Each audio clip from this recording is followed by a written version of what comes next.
But Christine Richmond is at Peter Muhlenberg Middle School, and she'll be presenting today. I do. I did.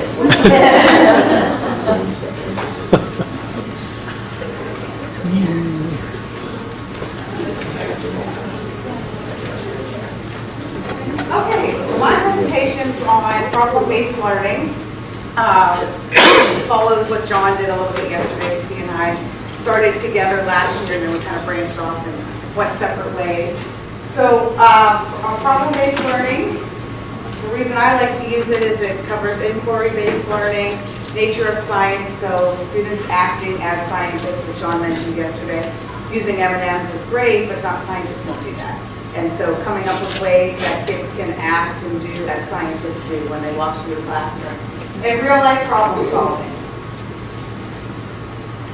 So problem-based learning promotes hands-on learning, collaboration, all of our cornerstones, critical thinking, students working together as well as with the community, problem solving, student-centered learning. It's very open-ended for students. I like to keep it as open as possible so they can come up with their own ideas. And then, of course, STEM, tying in the engineering piece. So in order for students to get excited about our presentation or our problem, we have a hook, something that's going to challenge the students. This year, the students were challenged. We created a video. I used my own children and the neighborhood children, as well as the neighbors who were sixth graders, one from each of our teams, to create the challenge for the students.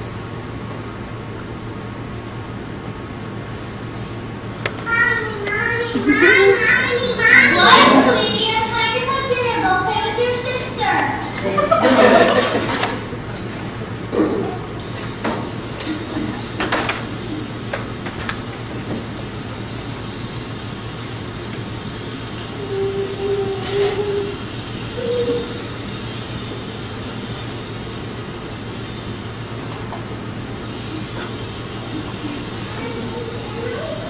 Yeah, candy corn.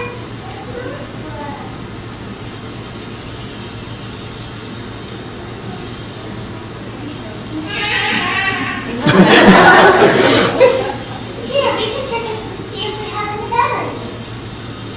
Oh no, we don't have any batteries. That's it. I'm going to call a toy company and ask them why they don't make toys that don't require batteries. Peter Muhlenberg Toy Company. How may I help you? I need you to design a toy that does not require batteries. Mm-hmm. Is that it? Okay, I'll pass it on to the toy companies. Have a good day.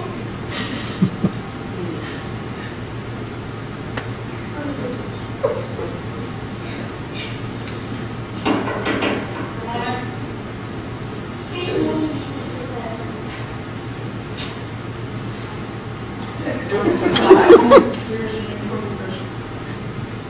Awesome. I think this is a good opportunity for our we should challenge. Yeah, you remember telling me are you up for the challenge?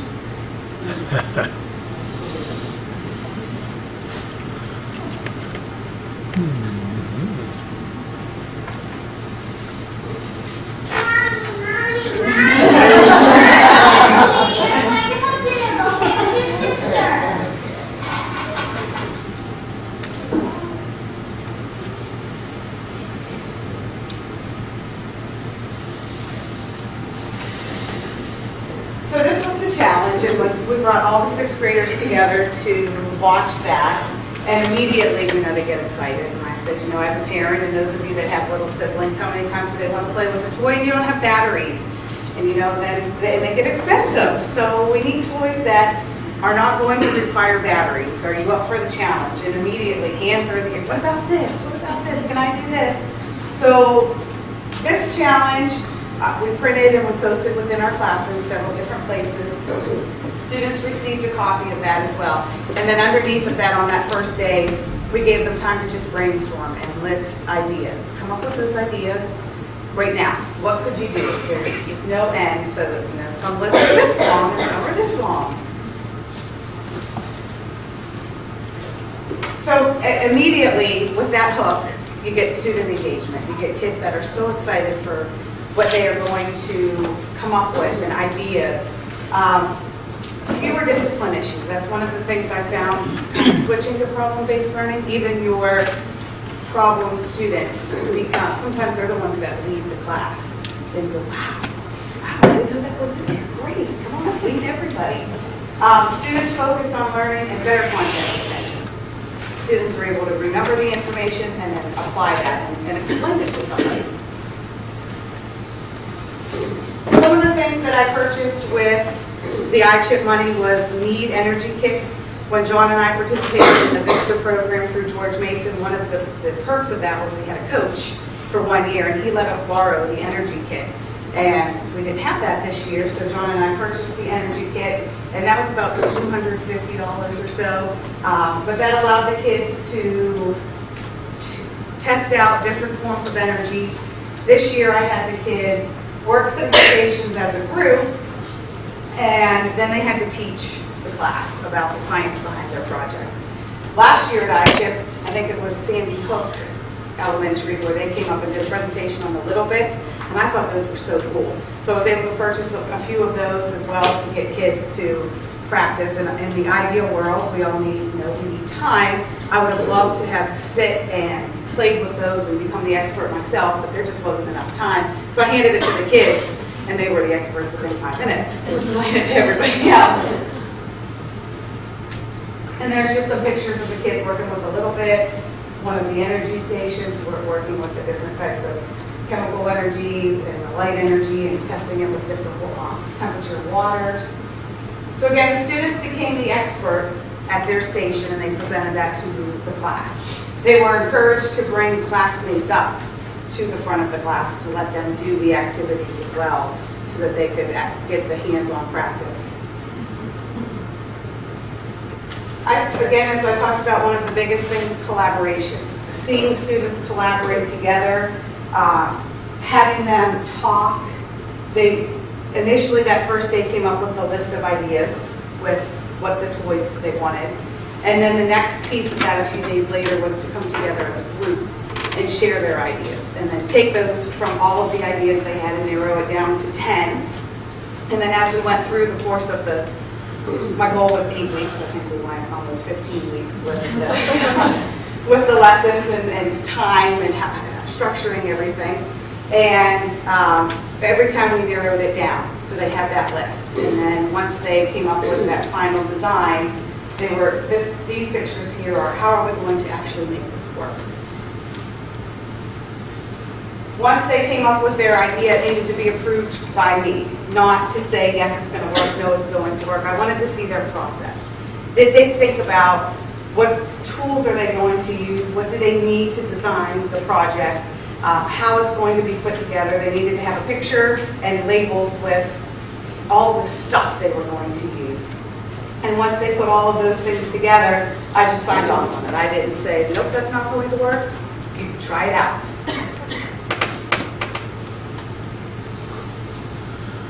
Again, as you heard yesterday, too, time. Ideally, in the real world, we want to collaborate with your team. Time is just not there. But in passing in the hall and put discussions, I worked with language arts teachers, and they were just about the time where they were going to teach about persuasion. So I said, great, can we work together and come up with helping the kids design a commercial that will sell their toy. So once they learned about persuasion and language arts, the students as a whole 6th grade, what was nice is we cut the afternoon with our core classes, and we took 2 hours, and the kids just all worked together. We had all teachers, all hands on deck, and they created commercials to go along with their toys. And one of the things I'll talk about was, again, with time and snow days, and we didn't quite time it where they were finished with the toys yet. So some of the presentations, they didn't have a toy to show in the commercial. I said, but that's okay. You hype it up, get the kids excited since they were going to present to the elementary school. So once those were finished, I sent the commercials, shared those with the groups that we were going to at Robinson so they could show those prior to us arriving for presentations to get the kids really excited. Here's a sample commercial.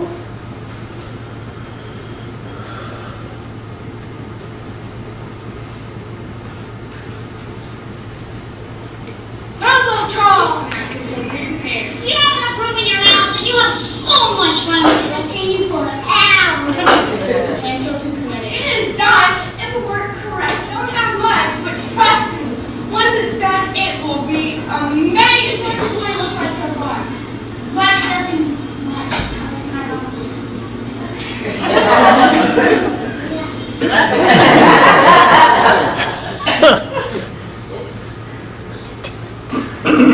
So each group created those commercials. And what was interesting is one of the groups that we went to was the Diner Morgan combination classroom. My daughter was in Miss Diner's class this year. And Miss Diner emailed and said, some of the kids were so excited they asked if they could bring money in to buy the toy. All right, yes. And so I shared that with my students because they were very nervous about going over to the elementary school and actually having an audience to present to. But once they heard that, they're like, wow. And then even going over into the little kids' classrooms, first grade, one of the groups would get up and they'd hold the toy. Oh, that's this one. Oh, Billy saw that commercial. And they were so excited, and it made our kids, the sixth graders, relax a little bit and become more comfortable, and they were really excited about that. So students were required to keep track of the cost of the design. And again, one of my things for next year is I'd really like to work with the math teachers, as we talked a little bit about yesterday. Sometimes they're the hard ones to pull in because they're very rigid in their time, and we've got to get these done, these SOLs finished. And so I created a Google document for the kids. This was very challenging for many of the groups to keep track.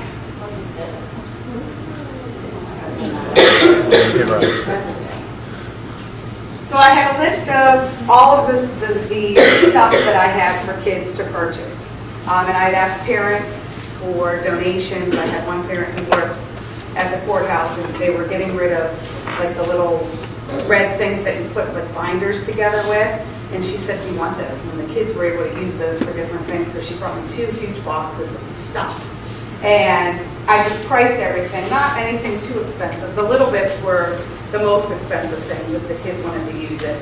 And then anything that the kids brought in, we collaborated and said, what do you think this should cost?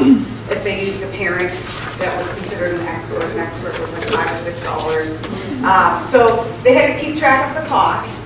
And there was like 5 different sheets there where they had to, then once they did the first design, did it work? Was one of the questions. How are you going to fix it for the second time? And they had to keep track of that. And then most kids were able to do that for the first time. And then it kind of got lost after that. So making sure they keep up with that, because I told them, to me, that was the most important part, was the process. I wanted to see your thinking. How are you fixing it? How are you going to adjust that? And then some kids, as they went through and they did, then they completely abandoned the first idea and went to the second idea, and then said, well, because we changed, we didn't know we had to fill out a form again. And so that was a challenge, not just for them, but for me as well. And then the pricing of the toy. We talked a little bit about, as a company, a business, you want to make money. And so if you make a toy that's $40 to build, is the company really going to want to reproduce that and put that on the shelves for $60, $70? Like, what mom's going to go through the toy aisle and say, oh, we bought 4 of those at $70 for my 2-year-old to ruin, So that was part of the thinking they had to think about as they worked. So students presented their finished products to the elementary students. We went into 4 different classrooms. The engineers were encouraged to present in a professional manner. We watched an episode of just a short YouTube clip of Shark Tank, so they could see what that looked like and how to present to people, and that when these people were presenting at Shark Tank, they weren't dressed like they were going to gym class. They looked nice. And so students were encouraged to dress nicely. They were also encouraged to have kids come up and try their product, test it out so they could see what it does. And the elementary students, once we left, I left with each of the teachers a feedback form for the students to fill out, the elementary students. So here's some students that are just practicing the day before presentations, what they were going to say. We went into kindergarten classroom up at the top, and this group did have their students, elementary students come up and help. The bottom picture there, we were in our first grade classroom. There were 2 classes that combined for us. And then the 4th grade classroom, and then we did a couple of 5th grade classrooms as well. So this was the kindergarten and 1st grade feedback form. So the students had to circle which one they liked.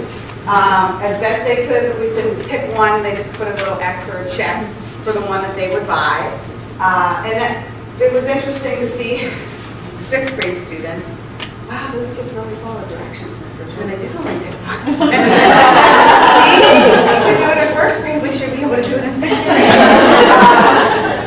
And then they were, from that, we did a big presentation of the winners for each core class, and which is the toy that would have been purchased. So the kids also were able, my students, got all of these feedback forms and passed them around and looked at them.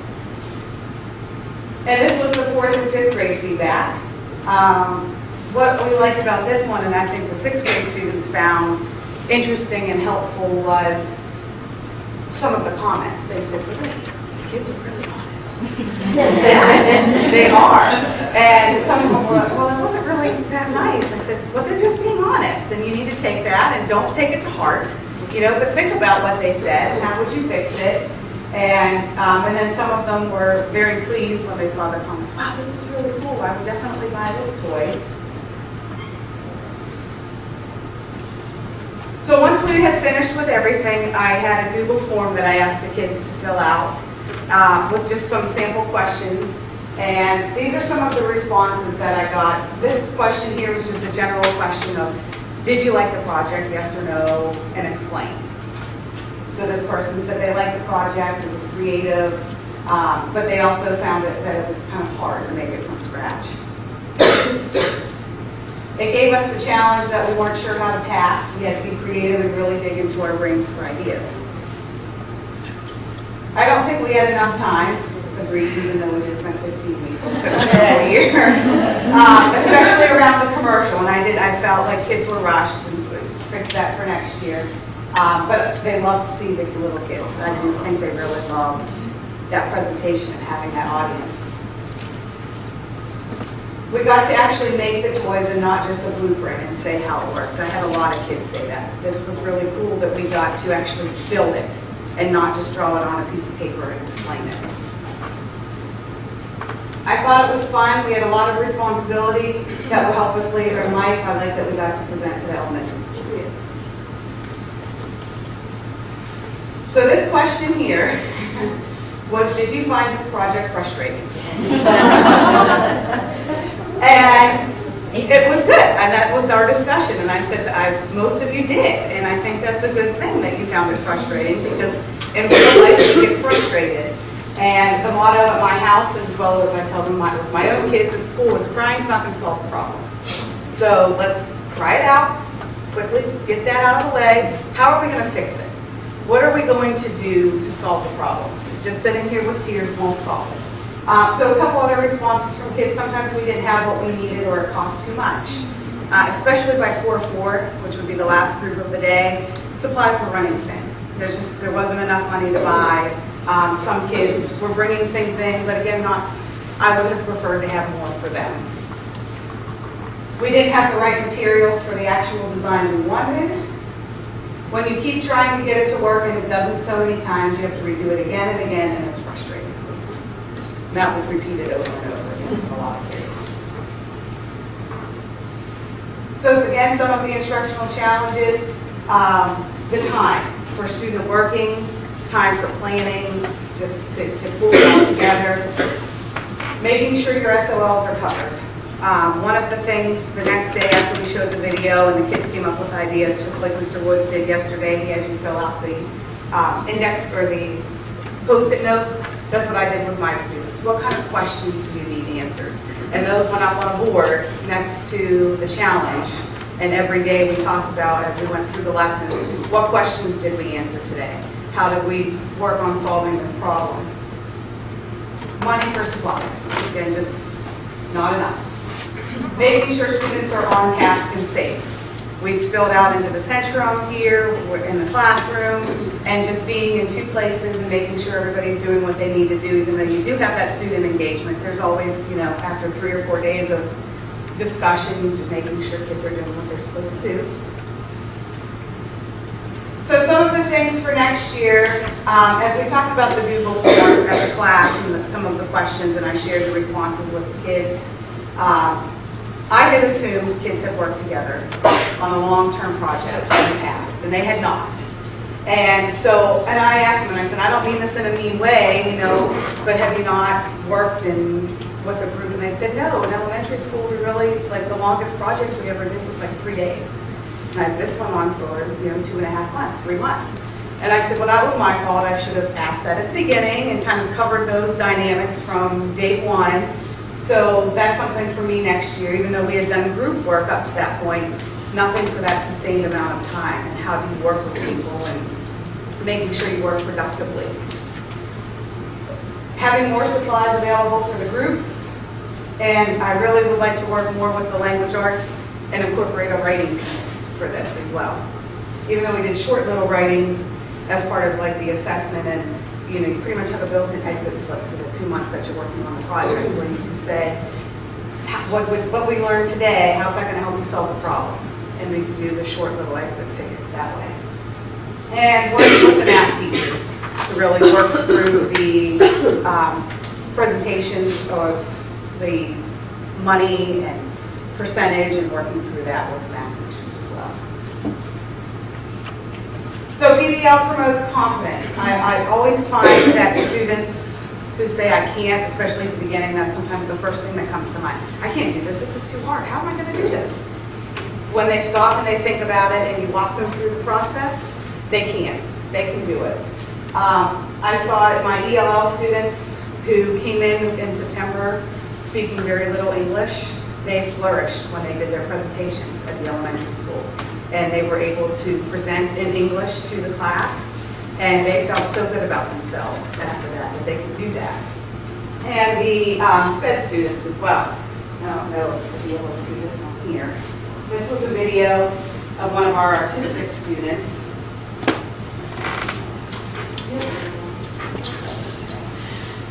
And it was in Dinah Morgan's class, and he kind of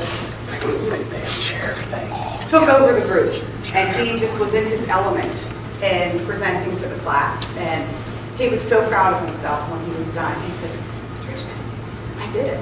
I spoke in front of these people, and they liked my project, and he was really, really excited about that. Saving under the anybody has this link. So getting started, choosing a real life problem. One of the things, when you do this in 2nd and 3rd grade, sometimes you can, come up with a fake problem for the kids, and they totally buy into it. But I find by 6th grade, it needs to be something somewhat real for them, because they realize the fake right away. I'm not going to buy into that. That's totally fake. So coming up with that big idea that's going to overarch your content. Challenge the students to solve the problem. Then look, something that's cool and interesting that's going to get them excited about what's happening. And relating those daily lessons back to the problem. So again, that exit ticket. What did we do today that's going to help you solve this problem? Explain that. Talk to your partner. Talk to your groups. So again, the question map. Student questions all became the guiding lessons for the 15 weeks. Every question that they had. And again, you have some kids who, once you create the question map for yourselves to make sure you cover those SOLs, questions might not be answered, and you can always see the group. Well, what about this? Oh, that would be a question. What about this question? And then write that down. So you can get them to cover all of the questions that you need to cover to make sure that you cover those SOLs. So some of the different assessments I've used through PBL is quick checks, like Google form quick checks, exit slips, the Page Keeley probes to make sure the kids are, grasping the information, sharing out checklists. One of the things with the NEED kit, I just kind of did a checklist as they were working together in groups, and I would go over and ask questions, and then based on their presentations. The culminating activity, performance tasks, performance-based assessments, the picture of the there's the two ELL students presenting to the class that really came in with very little English in September. And so by, I don't know when we went, March, maybe end of February, and they were able to present. So how can I make this work? Teaching all or some of the content through your problem-based learning unit. I think you'll hear that next with Ms. Diner and Ms. Morgan, how they did that. But you can start small, choose a few objectives, and just try it out. Things will go wrong, and things will go right. So some of the things that I asked students to do on the Google form, I said, just give me feedback. And I said, I'm not going to take your criticism to heart. I want to know ideas and things that I could do next year to help the kids, and did you like it? So these were some of the quotes that students put as that open-ended question. When you work together, you can do anything. The first try, you won't always succeed. And some of our kids are so focused on, I have to have it right the first time. And that was really hard for some of those kids to realize, it's okay if I fail the first time, second time, third time, even the fourth time, or more. It's just that process to keep going through. That it honestly does take a group to accomplish something big, and that getting aggravated with one another doesn't solve anything. Bingo. There, bingo. So I think the keys to success for us as teachers is be honest with your students. I always tell them when we're trying something new, this is different, I haven't done this before, you're the guinea pigs, I appreciate it. Help me as I help you, and it works out that way. And the can-do attitude for us as the teachers. We can do it. We can start small, you can start big, and again, I think the kids as they watch you when you're trying something new and how you handle it will be the way they handle, the problems as they come along. Questions? Did they all have the same budget? So they could keep track of their money? There was no budget, so they just kept track of each design. Of how much it cost, they had to figure out how much they had to charge. Correct. Okay. Yep. So it was very open-ended. One of the things I thought about from the beginning was, do I say you have this amount of money? Then I thought, how do I help keep track of that? That was just a little too much to wrap my head around. So I said, you just keep track. If it costs $6 to create this one, and this is the final design, what would you sell it for then? Did you different course target the different grade levels, or did you just fourth grade, first grade, was there a target for design grade levels? Yes, so I did tell them that as well. So Core 1 went to, I think we went to kindergarten. Core 2 went to fourth grade. Yeah. But when we first initially gave them the challenge, it was an elementary age student. So anything in there.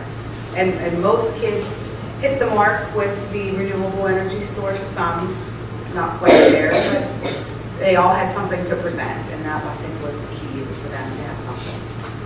Yes? So did you have kids that were kind of ready to actually start the project all at different times? Or did you have a set time when they actually started working on the toy? So you did a lot of content. You did your challenge at the beginning, and then you were doing the kids and all the content for energy. About how far through that 15 weeks did you start the? We kind of did it intermixed. So from the beginning, they came up with that initial list. After about 2 or 3 weeks, they came together as a group and narrowed down the 40 ideas they had to 10. Okay. And then we all started building. It took us about a week and a half by the time it came for building and that initial final design, what's it going to look like. And so they were like kind of built in, okay, we're going to be talking about the project today, whatever. Okay. Yeah. And then also so you teach with Mike Hunt, is that correct? Correct. Was Mike in on this with you? He was. He did not go to the elementary school with us. That was a little too much for him. But Good we job. got him to do this and they built this toy. And yes, and they saw the challenge. And yes. Yep. Yes. So did the children have an opportunity to ask questions, and then did you do mini lessons all the way through, or once they started to build, They had to apply everything once they built. After 5 days, we did a critical friends, and then they could take the feedback from their classmates and spend another 2 days updating and finishing and working on their presentation. And then at that day 8 was our go over to the elementary school. Yes. So when you gave them the challenge, then did you have lessons like planned about energy? Yes. That you taught first, and then they used that information to help them guide their project? Yep. Okay, and then you used their questions along the way if they needed it? Correct. Okay. So, yeah, the energy unit was taught in that 15-week Okay. time frame, and I would start with their guiding questions. So one of the kids said, like, what's an energy transformation? So when we talked about energy transformation, checked off that was the question that we, because they do come up with the same questions usually that you have that you need to teach.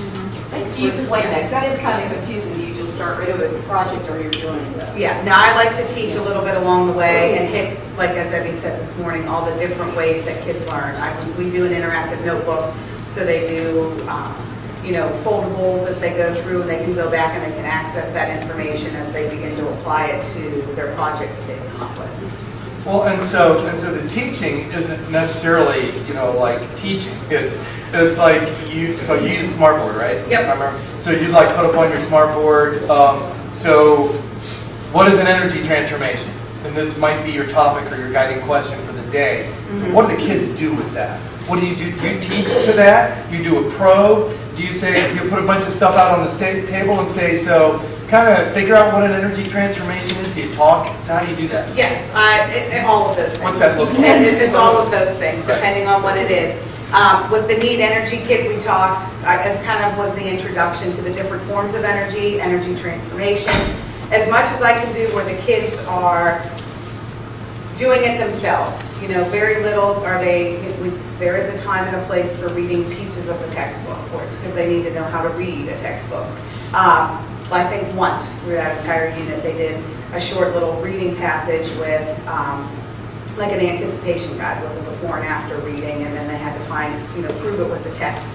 But anything that they can do hands-on, we do hands-on, and then we talk about it and say, well, now that you saw this happen, let's go back to that question. What's an energy transformation? Oh, we went from this form of energy to this form of energy. So one of the little teaching sequences that we were taught in Vista is do, talk a little bit, do, talk a little bit, do. So there's always this do, and then I think Evie brought this up today. It's like we don't learn from necessarily just from what we do. We learn from reflecting on what we do and what do we do. So another excellent way, for example, to do the energy transformation would be to, so FET Lab, and another benefit from being in Vista is we got like a 3-year subscription to Explore Learning. And so they have excellent interactives where, I just turned the kids loose and said, hey, you guys go figure out what energy transformations are. You got 30 minutes. And then we're going to come back together, and I want to hear what you guys learned from it. So you turn them loose on the computers, and in groups of 2 and 3, and they're learning what energy transformations are, and then you talk, and then we learn from one another. So, So you open it with that book. You open your unit. Yes, that was day one. Day one, open that, and then they had their writing questions, and then you use that to like your mini lesson or anything. Right, yeah, so day one was the hook, and then they got a copy of that they glued in their notebook. Their role was toy engineer for Peter Millenberg's toy company, so they glued that in, and then they came up with a list of toys. Day 2 was the sticky notes, and what questions do you have, and then each class, we put those on a bigger piece of paper and hung them up around. So then, like, you present your lessons to them, and this is just knowledge you're going to need to help your company. Is that how you or they do? A little bit, and some of it I looked and said, okay, so every class had a question, what's energy? Or how does energy transfer, or whatever, and that would be so today we're going to talk about that. Or that's when the kids come in, I have an objective on the board, and the objective would be that question or a form of that, and then, and sometimes it would take 2 or 3 days to go through that. But as we went through, at least 3 times a week, once we finished a section of lessons, it was go into your notebook now, how does what you've learned over the last 3 days help you solve the problem? So they were keeping track of that. So then they could also mentally check off that we covered that question. And then this is how it's going to help. Like if you're teaching them thinking, I'm doing this or this. Yep. And that was why I wanted them to come up, because immediately kids are like, can we start building today? Well, you could, but you don't have a whole lot of the information yet. So as we narrow down ideas, they would think about, this is a great idea, but really how am I going to apply it? Does it meet these energy things that we talked about? And so they would have adjust that way. Christine? Yes. And also how do I know what the kids are going to need? We do that in the question map. Once you get the kids and you get all the questions out, and we even add questions to the question map as we go. But all of that your scaffolding is all done in your question map. So you know what sequence you're going to go through the activity, and you got a guiding question every day to start your inquiry session. And I mean, so when the kids came to you, Christine, and said, "Oh, can we start building today?" I mean, had it been me, I would have said, "So what's energy?" Right. And the kid doesn't even know what energy is. So we're going to have to teach potential energy, kinetic energy, and all of those things that are in our SOLs. We had to do, but they're all in the question. Yeah, I think you have one more question here. How big a unit is energy within your curriculum? How are you able to devote 15 weeks to energy? I pulled in a lot of different pieces to go with it. We do have a pacing guide that we don't follow. Because I take in a bunch of different, if it's 6.2, but then it can also go with some of the things from the matter unit could tie into energy. So I pull a bunch of different things in to make sure we cover that. Now I did squeeze a little bit of energy, we can't take 15 weeks next year. There's just that, we can't do that. But the other thing at my other school that I was at, we sat down and we looked at 6th, 7th, and 8th grade science content and things that were repeated from 6th grade to 8th grade. So there were a couple of things that I just kind of glossed over because I know they're going to get it again before they take the SOL in 8th grade. So I knew if I just mention it, they're going to cover it again in 8th grade. So we could get through what we needed to get through. Chrissy, could I make a comment? Sure. The things you were talking about, though, look at the scientific thinking that they are doing. I mean, that just becomes ingrained. That is just awesome. And I've got a book I want to talk to you about after this. Yeah, and I will say, I know you still have questions and stuff. That's why we got the time to talk in between and other places too. Thank you so much.